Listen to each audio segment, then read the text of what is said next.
Ito ang Chapter 1510 prediction natin. Ayon sa mga detalye noong nakaraang chapter na baka hindi mo napansin. Una ang pag-disregard ni Ricardo na makapaminsala ng permanente sa kalaban. Isa ito sa mga subtle o banayad na detalye noong nakaraang chapter tungkol kay Ricardo. Hindi gustong makapagdulot ni Ricardo ng permanenteng pinsala sa kalaban. Pero kung kinakailangan talaga at walang ibang paraan, ay nagagawa niya ito sa kalaban kung naitutulak siya sa kanyang sukdulan o limit.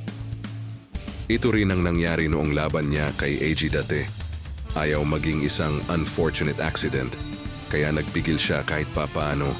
Kahit nagulpi na si dati, nabalian ng buto sa tadyang at basagang kamao ay nagpatuloy pa rin ito. Dahil sa sandaling pagpigil ni Ricardo sa sarili, ay ginamit ni Date ang maiksing hesitasyon na ito upang maitama ang kanyang heartbreak shot na may matinding pagplaplano. Ngunit sa kasamaang palad ay hindi ito matagumpay na naisagawa at tinapos na niya si Date ng tuluyan. Ito rin ang nangyari kay Warley. Isa sa mga pinakanahirapan si Ricardo dahil sa pagiging unorthodox nito na ilabas ng sandali ang isang nakangiting Ricardo habang kinakounter ang smash ni Warley. Napakabihira nitong mangyari dahil master ng poker face si Ricardo at bihirang nagpapakita ng emosyon sa laban. Ngayon, pag-usapan naman natin ang Yujiro pose ni Sendo at ano ang pwedeng magawa nito sa laban. Ang unang pwedeng mangyari ay ang kagaya ng ginawa niya kay Jose Nargo noon. Ginamit ang stance na ito upang magbigay ng matinding pressure habang dahan-dahang lumalapit. Malaki rin sakop ng stance na ito at mahirap kumawala sa gilid. Ang resulta ay maiipit ka nito sa corner.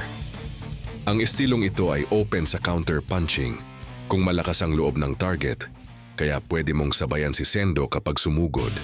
Pero huwag kang magkakamali kapag nagpakita ka ng kaunting hesitasyon at pagdududa ay pwedeng matapos agad ang laban. At ang pangalawang pwedeng mangyari ay gagamitin ni Sendo ang open stance para mag-head slip at ilagan ang mga suntok papuntang ulo gaya ng ginawa niya kay Miyata noong preparasyon ni Miyata bago labanan si Randy Boy Jr. Gagana lamang ang taktikang ito kung mag-head hunting si Ricardo. Ang logic sa taktikang ito ay mas mabilis mag-head slip kung hindi nakataas ang mga braso sa mukha upang dumipensa.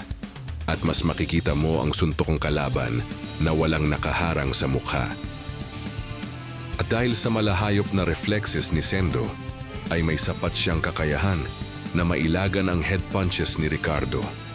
Ngayon paano naman kung body blow ang ginawa ni Ricardo? Napakadelikado rin nito dahil oras na bumato siya ng suntok sa katawan ay ma-open ang ulo niya. Kung body blow ang kapalit upang makatama ng isang solidong suntok, si Sendo ay malugod niya itong tatanggapin. Ito na ang kinababahala ni Ricardo dahil habang tumatagal ang laban ay inuunti-unti ng damage at pressure ni Sendo ang kalagayan nito. Ang malaking katanungan, mananalo na ba si Sendo kung tatagal pa ang laban? Siyempre wala pa rin kasiguraduhan.